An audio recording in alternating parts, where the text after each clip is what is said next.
ہمارے ہر پروگرام کے تمام کردار حقیقت اور اپنے تمام تاریخی پس منظر پر مبنی ہے۔ اس میں ہر طرح کے خیالی اور میتھیکل پہلوؤں سے پرہیز کیا گیا ہے، لیکن ویژول سچویشن کے اعتبار سے بعض جگہ پر اسکیچ ٹیکنک سے کام لیا گیا ہے، جو تصوراتی ہوتے ہوئے بھی حقیقت سے بہت قریب ہے۔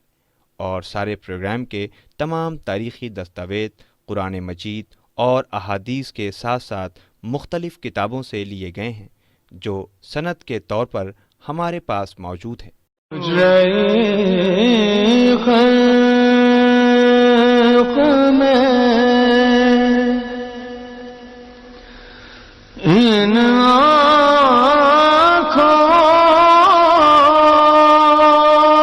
نے کیا کیا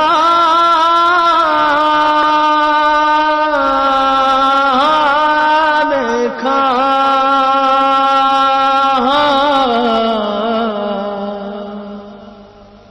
بسم اللہ الرحمن الرحیم۔ ناظرین السلام علیکم، میں ہوں آپ کا میزبان ذیشان علی۔ ناظرین، پروگرام کربلا میں آپ کا استقبال ہے۔ ہزار سجدے زمین حرم پہ ہوں لیکن حصول روح عبادت نہیں تو کچھ بھی نہیں۔ بتا دیا ہے نبی کے طویل سجدے نے، حسین تیری محبت نہیں تو کچھ بھی نہیں۔ ناظرین، تاریخیں آتی اور جاتی رہتی ہیں، مہینوں میں تبدیل ہو کر سالوں میں بدل جاتی ہیں، مگر کچھ تاریخیں ایسی ہوتی ہیں جن کے یاد آتے ہی دل و دماغ پر یادوں کا ایک سیلاب سا امڑ پڑتا ہے۔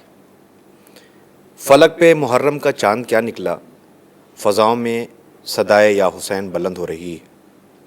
ہر مذہب و ملت کے لوگ، کیا ہندو، کیا مسلمان، کیا سکھ، کیا عیسائی، دنیا کی ہر وہ قوم جو اپنے مستقبل سے باخبر ہے اور یہ سمجھنا چاہتی ہے کہ انسانیت کا درس کہاں ملے گا، انسانیت کا درس کہاں مل سکتا ہے، یا یوں کہا جائے کہ انسانیت کا پیغام کہاں مل سکتا ہے۔ یہ بھی حقیقت ہے کہ جب سے یہ دنیا آباد ہوئی ہے، تاریخ انسانیت میں جنگیں تو بہت نظر آتی ہیں، لیکن ایک واحد جنگ جہاں پر زندگی کے ہر وہ سارے مفہوم سمجھائے گئے ہوں، ایک صبح سے لے کر دوپہر کے بیچ میں، یعنی تھوڑے سے وقت میں زندگی کا ہر وہ باب مکمل کر دیا گیا جسے مکمل ہونا چاہیے تھا، جیسے رشتوں کی اہمیت، مفہوم عبادت، زندگی جینے کا سلیقہ۔ یہ ساری وہ عبارت لکھ دی گئی ہے اپنے خون سے، جہاں بھوک بھی ہے، پیاس بھی ہے، صعوبتیں بھی ہیں، پریشانیاں بھی ہیں، لیکن ان پریشانیوں کے سامنے کوئی گھٹنے ٹیکنے کو تیار نہیں ہے۔ اس میں کیا بوڑھا، کیا جوان، کیا بچہ، حد یہ ہے کہ 6 ماہ کا بچہ بھی اپنے زندگی کے مقصد سے باخبر ہے اور یہ جانتا ہے کہ ہمارا وجود کس لیے ہے۔ اسے یہ پتہ ہے کہ کربلا میں بھوکے پیاسے رہ کر جہاں بزرگ، جوان سب پیاسے اور بھوکے ہوں، ہمیں کیا فرض انجام دینا ہے۔ وہ کام جو کوئی نہ کر سکا وہ ایک 6 ماہ کے بچے نے کر کے دکھا دیا۔ اس نے وہ کام کر دیا جو کوئی نہ کر سکا۔ یہ اور بات، وہ کم سن تھا، نام اصغر تھا، مگر جہاد میں شیر خدا کے ہمسر تھا۔ الٹ کے رکھ دیے خاموشیوں سے دونوں جہان، وہ بے زبان تھا لیکن خطیب اکبر تھا۔ ایسی خطابت کی ہے کہ جس کی دنیا نظیر نہیں پیش کر سکتی۔ آئیے ناظرین، آج اس موضوع پر یعنی کربلا کے عنوان پر ہم گفتگو کریں گے، لیکن ہمارے بیچ میں آج ایک بین الاقوامی سطح کے محتاج تعارف نہیں ہے، ایک ایسی شخصیت ہمارے بیچ میں موجود ہے جسے ہم سب علی اکبر امینی صاحب کے نام سے واقف ہیں۔ استقبال ہے آپ کا ہمارے پروگرام میں، اور میں اپنے آپ کو خوش نصیب سمجھوں گا اس لیے کہ آپ سرکار باب عبداللہ نواز رسول مظلوم کربلا کے ذاکر ہیں۔ اور ہمارے ساتھ ناظرین غلام عباس صاحب جو مسلسل ہماری اس گفتگو میں ہمارے ساتھ ہیں، شامل ہیں۔ ہماری کوئی حیثیت نہیں، ہاں اتنا ہے کہ یہ پروگرام ہم ان حضرات کے لیے پیش کر رہے ہیں جو کربلا کو جاننا اور سمجھنا چاہتے ہیں، اور سمجھنا بھی چاہیے۔ مولا کائنات حضرت علی بن ابی طالب علیہ السلام کا قول ہے، جو ہر جگہ پر آج ہیومن رائٹس کی بات ہم کرتے ہیں، ہم انسانی حقوق کی بات کرتے ہیں۔ حقوق تو انسان تبھی نافذ کر سکتا ہے، اسے حاصل کر سکتا ہے جب اس سے وہ باخبر ہو، اسے اس کی نالج ہو۔ غلام عباس صاحب، حضرت علی علیہ السلام کا وہ قول کہ یہ مت دیکھو کون کہہ رہا ہے، یہ دیکھو کیا کہہ رہا ہے۔ جس دن ہم نے اس چیز پر عمل میں لائے تو انشاءاللہ یہ ساری دنیا ختم ہو جائیں گی، یہ نفرتیں ختم ہو جائیں گی، ہم محبت کا پیغام دنیا کو بانٹیں گے، اور ان سب میں کربلا ایک بہت ہی اہم ہے۔ میں بات کر رہا تھا چھوٹے شہزادے کربلا کے اس کم سن مجاہد جناب علی اصغر کی۔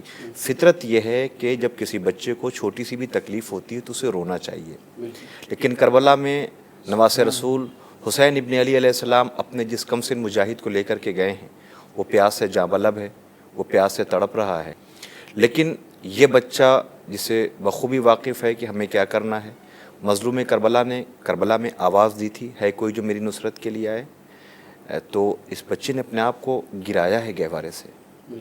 کیا کہتے ہیں آپ؟ بسم اللہ الرحمن الرحیم۔ تمام تعریفوں صلی اللہ کے لیے جو اس کائنات کا خالق و مالک ہے، اور اسی نے اس کائنات کی ہر شے کو وجود بخشا ہے۔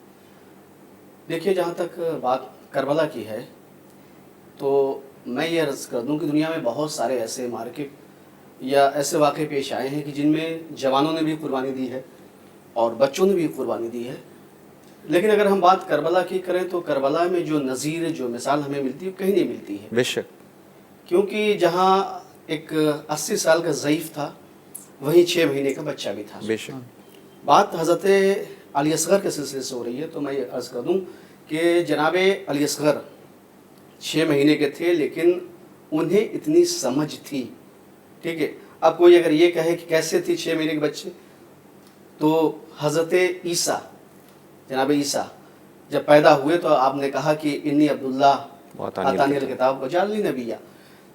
تو یہ جو سلسلہ ہوتا ہے نبوت یا امامت کا، تو یہاں تو اس بات کی قید ہے ہی نہیں، کیونکہ سب کو معرفت ہوتی ہے، چاہے 6 مہینے کا بچہ ہو، چاہے وہ جوان ہو، چاہے بزرگ ہو، ٹھیک ہے۔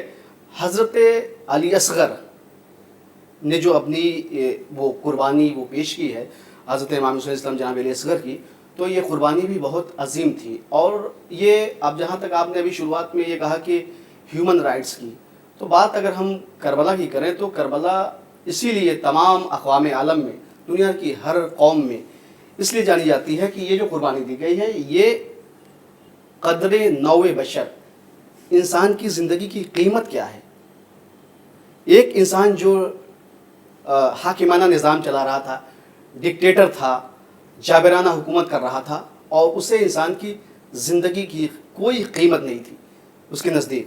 حضرت امام حسین علیہ السلام نے شہادت حضرت امام حسین علیہ السلام کے بعد پھر وہ کوفہ، وہ شام، تو آپ دیکھیں کہ یہ جو قربانی تھی حضرت امام حسین علیہ السلام کی، صرف اور صرف انسانیت کے لیے تھی، انسانیت کے لیے تھی۔ اگر انسانیت کے لیے نہ ہوتی تو آج حضرت امام حسین علیہ السلام، ہر مذہب، ہر دھرم، ہر ریلیجن کا انسان حضرت امام حسین علیہ السلام سے جو عقیدت رکھتا ہے، اسی لیے نہ پرٹیکولر کسی ایک کمیونٹی، نہ ریلیجن کے لیے تھی، بلکہ انسانیت کے لیے تھی۔ یہ شاید انسانیت کا ہی ناظرین نظیر، بلکہ کہہ دوں کہ انسانیت کے لیے ہی امام حسین السلام نے کربلا میں سب سے آخر میں جو قربانی پیش کی ہے، سب سے آخری نذرانہ جو امام حسین السلام کا ہے وہ جناب علی اصغر کا ہے۔ بالکل۔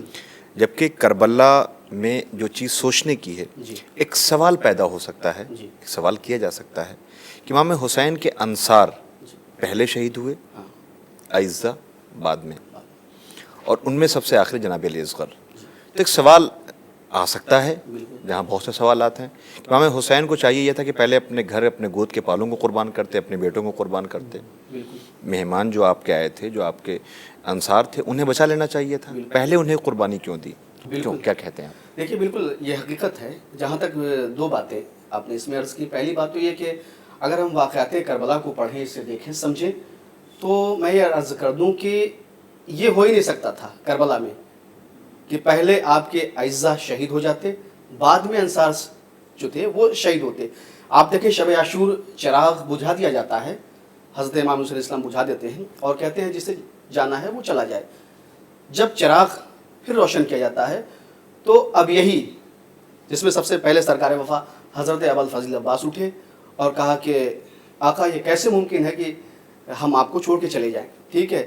پھر جناب مسلم ابن عقیل کے بیٹے، ٹھیک ہے، جناب سعید و زہیر اٹھے ہیں، اور آپ دیکھیں کہ جناب سعید و زہیر کہتے ہیں کہ مولا اگر آپ کی محبت میں ہمیں 1000 مرتبہ قتل کیا جائے، 1000 مرتبہ پھر دوبارہ زندہ کیا جائے، اور ہمارے جسم کو جلا کے راکھ کر دیا جائے، فضا میں بکھیر دیا جائے، پھر زندہ کیا جائے، مولا تب بھی ہم آپ کا ساتھ نہیں چھوڑ سکتے. یہ دیکھیے یہ ہو ہی نہیں سکتا تھا. حضرت امام حسین علیہ السلام, یہ سوال بالکل صحیح ہے کہ سب سے پہلے جناب علی اصغر, اور جو یہ ممکن نہیں تھا, انہوں نے کہا مولا پہلے ہم جان دیں گے. یہی تو کربلا کا جو فلسفہ ہے کہ لفظ وفا, اس جو لفظ ہے اس کا کینوس بہت ایک نہیں, آپ نے بڑی قیمتی بات, بڑے اچھے جگہ پر لے کر کے آپ گفتگو کو آئے ہیں. ہم یہ گفتگو انشاءاللہ بھی اور آگے بڑھائیں گے. یہ آپ نے اس گھرانے کی بات کی ہے کہ جہاں کا پورا ماحول معصوم ہے, معصوم گھرانہ ہے. بالکل. لیکن سلام انصار حسین علیہ السلام کو بھی ہے کہ نصرت کا کیا جذبہ ان لوگوں کا ہے. تو اس وقت جو ہے ہمارے ساتھ ایک بہترین شخصیت تشریف فرما ہے. دل اس وقت چاہتا ہے کہ سرکار کو سلام کیا جائے, سرکار ابا عبداللہ نواس رسول مظلوم کربلا کو, کہ آپ نے کربلا کے اس ریگزار پہ کیسا چمن تیار کیا ہے, ایسے ایسے پھول چن کر کے لائے ہیں کہ جس سے قیامت تک پورا زمانہ, پوری عالم انسانیت جو ہے اس خوشبو سے معطر رہے گی اور انسان اس سے فیض حاصل کرتا رہے گا. میں آپ سے گزارش کروں گا کہ آپ اس وقت مولا کی بارگاہ میں خراج عقیدت پیش کریں. جو آپ نے کہا یہ منقبت کے لیے اور اس کے لیے ہے ہی ماشاءاللہ سے, اور سب سے اچھی بات تو یہ خوشی کی بات یہ ہے, اور ایک وہ بھی ہے کہ پیغام پہنچانا بہت ضروری ہے, جو کہ آپ اس کے ذریعے جو ہو رہا ہے اور ماشاءاللہ سے جو کر رہے ہیں. بس دعا بھی یہی ہے کہ مولا آپ اس چیز میں آپ کو اور بلند عطا کریں اور توفیقات میں اضافہ کریں. حسین ہے, جزاک اللہ. تو بالکل یہ ایک بات ہے, اور یہ چیز ہے کہ جو ایک روحانیت, آپ صرف نام حسین لیں گے تو آپ کے دل سے ایسی بس صدائیں آنے لگے گی کہ نہیں اور بس اس چیز کو اور دہرایا جائے. تو یہ کبھی ختم ہونے والی چیز ہے ہی نہیں. بالکل. بہت لوگوں نے مٹانا چاہا لیکن ابھی تک نہ مٹا ہے اور نہ تا قیامت, اور اس کے بعد بھی مٹنے والا. مقصد بلند ہے. بالکل. مقصد جب بلند ہوتا ہے تو پھر باطل سے مٹا نہیں سکتا. بالکل بالکل بے شک. تو بس یہ ایک نظم ہے جو آپ حضرت کی خدمت میں پیش کر دیتا ہوں کہ حسین ہے ہی مولا ہے. تو حسین آقا, حسین مولا, حسین ہی بادشاہ, حسین دی کی جان, حسین دی کی شان, حسین دی کی جان, حسین دی کی شان. تیرا سجدہ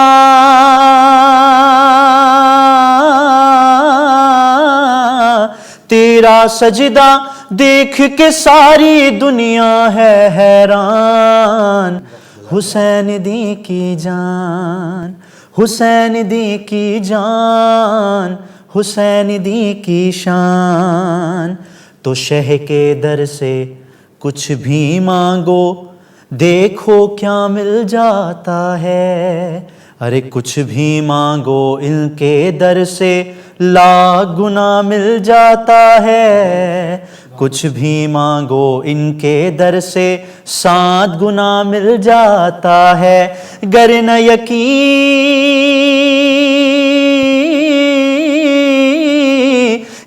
یقین آئے تو گن لو راہب کی سنتان.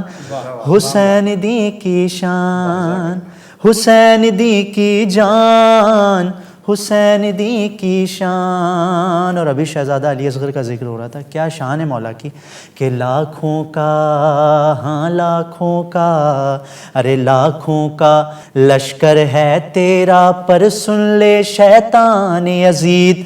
ارے جس لشکر پر تجھ کو تکبر ہے اتنا نادان یزید. ارے بھاری ہے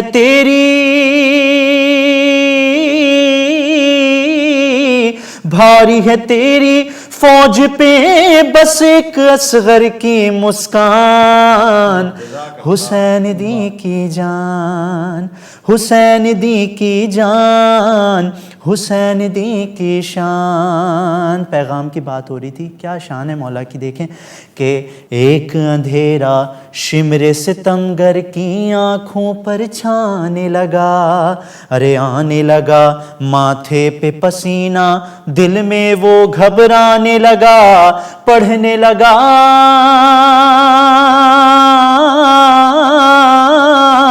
پڑھنے لگا شبیر کا سر جب نیزے پہ قرآن.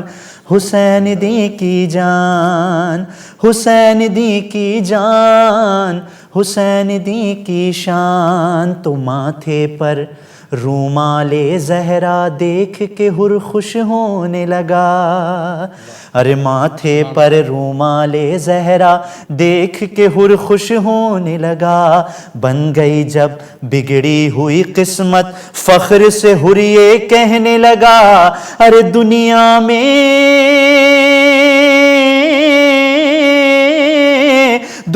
میں ہی ہو گیا میری بخشش کا اعلان، حسین دی کی جان۔ اور کیا مہمان نوازی ہے مولا کی کہ آیا درے شبیر پہ جس دم حر جری تو شہ نے کہا، ارے پانی نہیں مہمان نوازی کے لیے لیکن مت گھبرا، ارے کوثر دوں گا،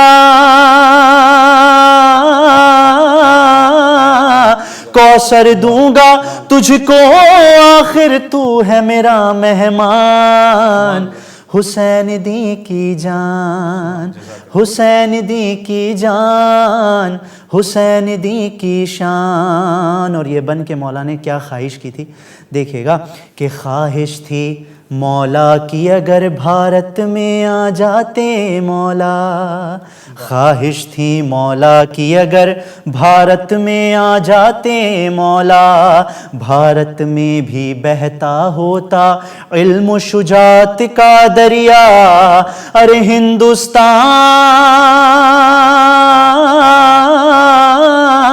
ہندوستان کو ساری دنیا کہتی حسینستان، حسین دی کی جان، حسین دی کی جان، حسین دی کی شان۔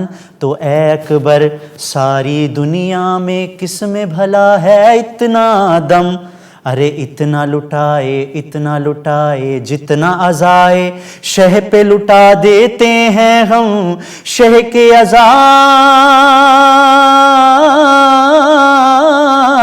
شہ کے عزاداروں سے بڑھ کر کوئی نہیں دھنوان، حسین دی کی جان، حسین دی کی جان، حسین دی کی شان۔ تیرا سجدہ دیکھ کے ساری دنیا ہے حیران، حسین دی کی شان۔ بہت خوب علی اکبر امین صاحب، بڑے خوبصورت لب و لہجے میں آپ نے جو ہے وہ مظلوم کربلا نواز رسول کو خراج عقیدت پیش کیا۔ پروردگار آپ کی توفیقات میں اضافہ کرے اور شہزادی اس خلوص کو قبول کرے اور ترقی عطا کرے۔ آپ نے کربلا کا ذکر کیا، چھوٹے شہزادے کا۔ آج کا ہمارا موضوع کربلا میں جو ایک کردار ہے، ایک شخصیت ہے، جسے دنیا نے علی اصغر کی صورت میں پہچانا، یعنی کربلا کا کمسن علی، 6 ماہ کا علی۔ آپ نے بڑے میسیج دیے ہیں، اور جب بھی، چونکہ آپ نے غلام صاحب کہا تھا کہ کربلا انسانیت کے لیے لڑی گئی جنگ ہے، شریعت کے لیے، آدمیت کے لیے، مانوتا کے لیے لڑی گئی جنگ ہے۔ جب بحث چھڑتی ہے کہ کربلا کی جنگ کیوں ہوئی، نعوذ باللہ 2 شہزادوں کی جنگ، ایک بہت گفتگو کا بڑا موضوع ہے یہ، لیکن صرف ایک بات جو کہنی ہے وہ یہ ہے کہ جب بھی کربلا کی تاریخ کی ورق گردانی کی جائے گی، دنیا کے سامنے کربلا کو پیش کیا جائے گا، تو ایک سوال کیا جائے گا کہ آخر اس کمسن کی خطا کیا تھی، اس 6 ماہ کے بچے کی خطا کیا تھی؟ وہ بچہ تو پیاسا تھا۔ امام حسین نے دنیا کے سامنے ایک طرف ان کے 72 ساتھی خیموں میں بچے، اور ایک طرف لاکھوں کی فوج، یعنی امام حسین نے دنیا کے سامنے یہ بتا دیا کہ دیکھو انسانیت کا معیار کیا ہے۔ بچے کو لے کے آئے، ابا کے دامن میں چھپا کر گرم ریت پہ لٹا دیا کہ تم سمجھتے ہو تمہاری نگاہ میں خطا وار ہوں، تو اس بچے نے کیا بگاڑا ہے، اسے پانی پلا دو۔ ایسے میں کیا اتنی بڑی فوج میں کوئی ایک انسان نہیں تھا کہ جس کے دل میں یہ درد پیدا ہوتا، یہ کیفیت ہوتی، یہ احساس ہوتا کہ اس بچے کو پانی پلاتے؟ کیا یہ کربلا کا مقدمہ نہیں ہے؟ کیا کہتے ہیں آپ؟ بہت بڑا المیہ ہے، بہت بڑی ٹریجڈی ہے یہ کہ وہاں جو لا الہ الا اللہ کہہ رہے تھے، چلیے دوسروں کی بات تو چھوڑیے، وہ میں یہ کہہ دوں کہ وہ انسان پہلی بات تھے ہی نہیں، وہ تو جانوروں سے بھی بدتر تھے، وہ انسانیت کے معیار سے گرے ہوئے لوگ تھے۔ کہ دیکھ رہے ہیں کہ ایک بچہ پیاسا ہے, پانی سے دشمنی کیا تھی. لیکن میں نے اس پروگرام کے پہلے ایپیسوڈ میں یہ کہا تھا کہ جب انسان مادیت کی طرف, دنیا کی طرف زیادہ مائل ہو جاتا ہے, نفس سے کنٹرول جب ہوتا ہے, وہ بالکل نفس پہ غالب آ جائے, جب اور انسان کا نفس اس کی عقل پہ حاوی ہو جاتا ہے تو انسان گناہ انجام دینے لگتا ہے, اور جب گناہ انجام دینے لگتا ہے تو اس کے اندر جو ایمان کی حرارت ہے وہ ختم ہو جاتی ہے, اور جب ختم ہو جاتی ہے تو پھر انسان کے اندر کیا انسانیت, کیا حیوانیت, کچھ نہیں دکھائی دیتا, تمیز ختم ہو جاتی ہے, ختم, بالکل ختم ہو جاتی ہے. یہی فلسفہ کربلا میں بھی تھا کہ ان کے اندر نہ سینوں میں دل تھا, وہ تو ایک پتھر کے جسم رکھتے تھے, اور ان کے اندر سے انسانیت نام کی کوئی چیز نہیں تھی. دوسری بات اگر ہم دیکھیں تو پروردگار عالم نے جب انسانوں کو خلق کیا, بنایا, حضرت آدم علیہ السلام کا پتلا بنایا, ابھی انسانوں کو خلق نہیں کیا, پتلا بنایا اور تمام فرشتوں سے کہا کہ جب میں آدم کے پتلے میں روح پھونکوں, تو اس وقت جب اللہ نے حکم دیا تو سب کے سب سجدے میں چلے گئے, لیکن ابلیس سجدے میں نہیں گیا. اس سے پوچھا کہ تو نے تکبر کیا, ام کنتا من العالین, یا تو بھی ان بڑے لوگوں میں سے ہو گیا ہے. ٹھیک, یہ واقعہ بہت سنا ہوا ہے, میں صرف ایک نتیجے تک لے جانا چاہتا ہوں. تو پروردگار عالم سے اس نے کہا کہ نہیں, میں آگ سے پیدا ہوا ہوں اور یہ مٹی سے, بہرکیف یہ سارا منظر.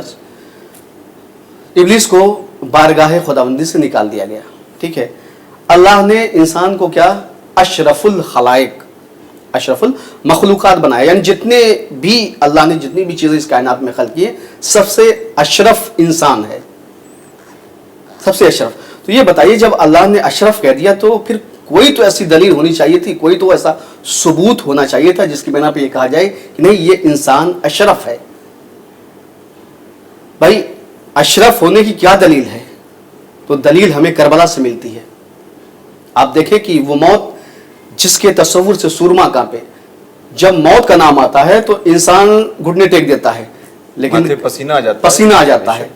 لیکن کربلا والوں نے بالکل فلسفہ زندگی کو بدل دیا, نظام زندگی کو بدل دیا, نیا طریقہ دیا اور ثابت کر دیا, گلے پہ تیر کھا کے جناب علی اصغر نے ثابت کر دیا کہ اگر ہم یہ فعل انجام نہ دیتے تو شاید وہ بات ادھوری رہ جاتی کہ اللہ نے کہا کہ اشرف الخلائق, اشرف المخلوقات میں نے انسان کو بنایا ہے. میں آپ کی بات روک کے ایک بات یہ کہنا چاہتا ہوں کہ جناب قاسم سے حضرت امام حسین نے پوچھا تھا کہ میرے لال, میرے بھتیجے, یہ بتاؤ تمہارے قریب موت کیسی ہے؟ جناب قاسم نے یہ کہا تھا کہ میرے نزدیک موت جو ہے وہ شہد سے زیادہ شیریں ہے. بالکل, بچوں کی فطرت یہ ہوتی کہ انہیں اگر کوئی چیز ایسی ہو جس کا ذائقہ نہ ہو تو وہ پھر چہرہ بنا لیتے ہیں. بالکل, اور جیسے ہی موت علی اصغر کی طرف بڑھی ہے اور وہ تیر آ کے گردن پہ لگا ہے, جناب علی اصغر مسکرائے ہیں. اس کا مطلب وہ شہد سے زیادہ شیریں جو لذت ہے, بھائی نے کہا تھا, ایک بھائی نے ثابت کر دیا کربلا کے اندر کہ جب زندگی کا مقصد ہوتا ہے.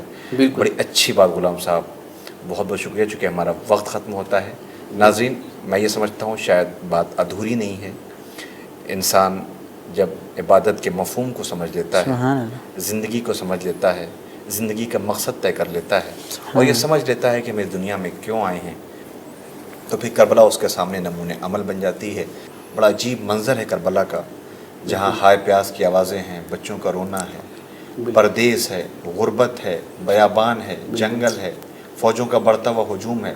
آل رسول مصیبت میں ہے, لیکن اس مصیبت کو سلام, کربلا کی اس تشنگی کو سلام, کربلا کی اس مظلومی کو سلام, نواس رسول کو جس نے مصائب و آلام تو برداشت کر لیے مگر نانا کی امت کو بچا لیا, شریعت کو بچا لیا, انسانیت کو بچا لیا.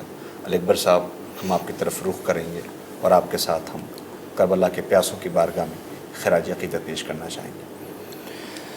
بالکل, جو ہے کہ بہت اس چیز کے لیے بھی ہے, ایک جو پچھلے سال میری جو والیوم تھے اس CD میں ریلیز بھی ہوا ہے نوحہ, تو وہ آپ حضرات کی خدمت میں ذہن عالیہ کر دیتا ہوں.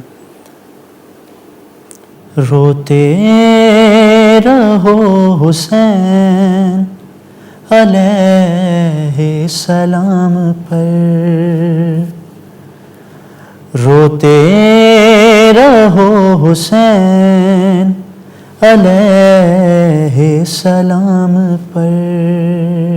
کیا میسج ہے؟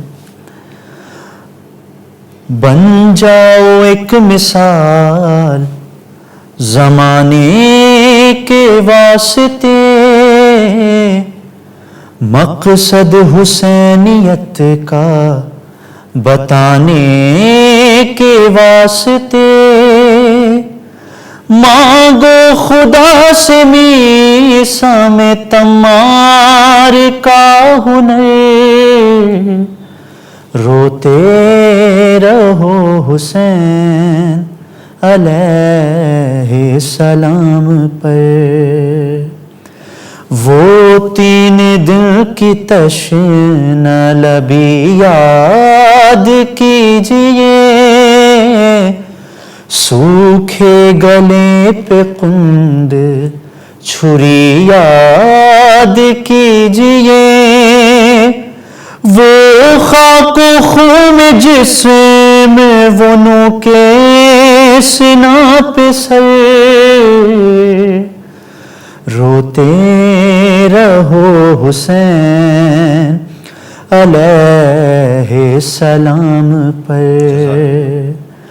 آنکھوں کے سامنے ہے غموں کی کھلی کتاب، آل رسول اور مصائب ہے بے حساب، زہرا کی بیٹیاں سر بازار ننگے سر،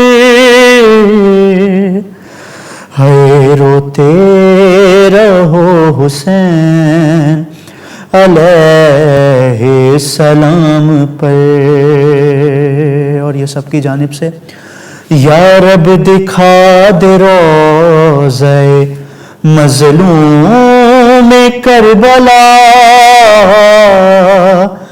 اس مختصر حیات کا ارمان ہے بڑا، ہوگا ضرور جانب کرب و بلا سفر،